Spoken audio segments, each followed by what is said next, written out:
Saudara yang kekasih, kita mungkin pernah mendengar istilah kalau bisa dipersulit, mengapa dipermudah? Perkataan ini biasanya diucapkan oleh orang-orang yang berhati jahat untuk mendapat keuntungan pribadi atau untuk menunjukkan betapa berkuasanya mereka atas diri orang lain. Tentu saja sebagai anak-anak Tuhan kita tidak boleh berkata seperti itu. Sebaliknya kita perlu berkata, kalau bisa dipermudah, mengapa kita persulit?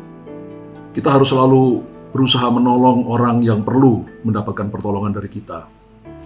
Saudara, hal ini saya ungkapkan karena ketika Allah memberikan 10 perintah Allah kepada bangsa Israel, juga kepada kita semua, maka imam-imam Israel, ahli-ahli Taurat Israel mempersulit 10 perintah Allah itu dengan mengembangkannya menjadi lebih dari 600 hukum dan peraturan-peraturan yang harus dilakukan bangsa Israel, sehingga tidak seorang pun bisa melakukannya dengan sempurna, dengan baik. Berbeda dengan Tuhan Yesus. Pada waktu seorang ahli Taurat bertanya pada Tuhan Yesus, hukum apa yang paling utama di dalam hukum Taurat? Yesus menjawab, hukum yang pertama dan terutama adalah kasihilah Tuhan Allahmu dengan segenap hatimu, segenap jiwamu, segenap kekuatanmu, segenap akal budimu. Dan hukum yang kedua yang sama dengan itu adalah kasihilah sesama manusia seperti engkau mengasihi dirimu sendiri.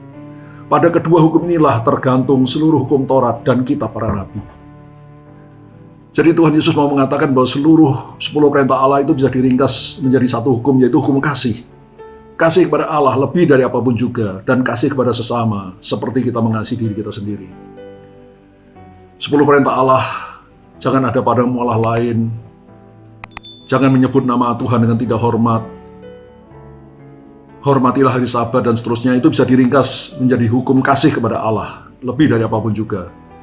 Dan hukum jangan berzina, jangan mencuri, jangan menginginkan milik sesama manusia, itu bisa diringkas menjadi kasihilah sesama manusia seperti dirimu sendiri. Pada kedua hukum inilah tergantung seluruh hukum Taurat dan kitab para nabi. Jadi kalau kita sudah menjalankan hukum kasih dalam perkataan dan perbuatan kita, maka berarti kita sudah melakukan 10 perintah Allah. Dan hidup kita berkenan menyenangkan hati Tuhan. Saya percaya dengan anugerah Allah, dengan kasih karunia Allah, semua kita bisa melakukan perintah Allah. Dan hidup kita sekali lagi boleh berkenan pada Tuhan, boleh menyenangkan hati Tuhan, boleh memuliakan Tuhan. Saya akan berdoa bagi saudara. Bapa di surga, kami tahu Tuhan, dengan pertolongan-Mu, dengan urapan-Mu, kami pasti mampu melakukan 10 perintah Allah seperti yang Kau kehendaki.